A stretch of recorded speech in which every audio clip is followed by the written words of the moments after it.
The night smelled like burned coffee and rain, soaked asphalt when Lena realized something was wrong. She was just a waitress in a near-empty diner off the highway, tired feet, second-hand shoes, and a life measured in tips that barely covered rent. Most nights, she served silence along with scrambled eggs, but that night, one man sat alone in the corner booth, gripping his chest like he was holding onto his last secret. At first, Lena thought he was just another wealthy customer annoyed by bad service. His suit was expensive, his watch caught the light, and his eyes carried the sharp impatience of someone used to being obeyed. But then his fork clattered to the floor, his face drained of color, and suddenly money didn't matter anymore. Lena didn't hesitate. She dropped the coffee pot, ran to his side, and caught him just as his body started to collapse. Her heart hammered as she lowered him to the floor, her hands shaking, but steady enough. She remembered the CPR training she almost skipped years ago because she couldn't afford the class fee and begged the instructor to let her stay.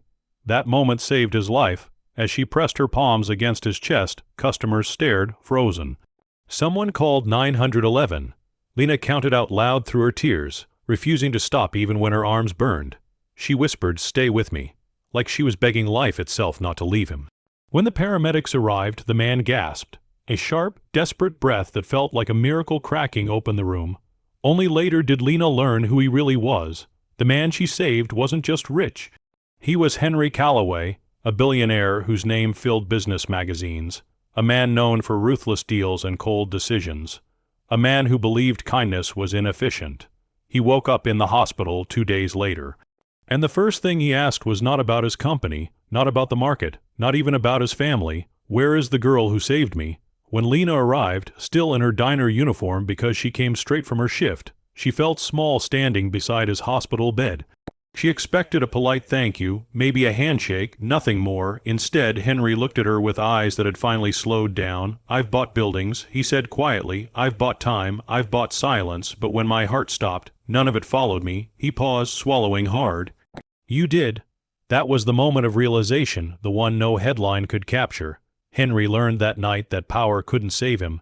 Titles couldn't breathe for him, only a tired waitress with a kind heart and no reason to care. What Lena didn't expect was what came next. Henry didn't offer her money. He offered her choice. He paid off her medical debt from years earlier, helped her enroll in nursing school, the dream she buried after her mother passed away.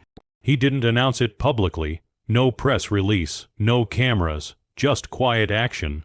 Months later, Lena walked across a graduation stage, wearing clean shoes she bought herself, knowing her life had changed forever. Not because she saved a billionaire, but because she showed compassion when it mattered most. And Henry, he changed too. He funded emergency training programs for low-income workers. He started showing up, really showing up, for people he once overlooked. When asked what caused the shift, he always gave the same answer. "My life was saved by someone the world never notices." This story reminds us that kindness still matters, not the loud kind, not the kind that seeks applause, but the kind that shows up in moments when no one is watching, and everything is on the line, because sometimes the smallest hands can carry the greatest power. And sometimes one act of compassion doesn't just save a life,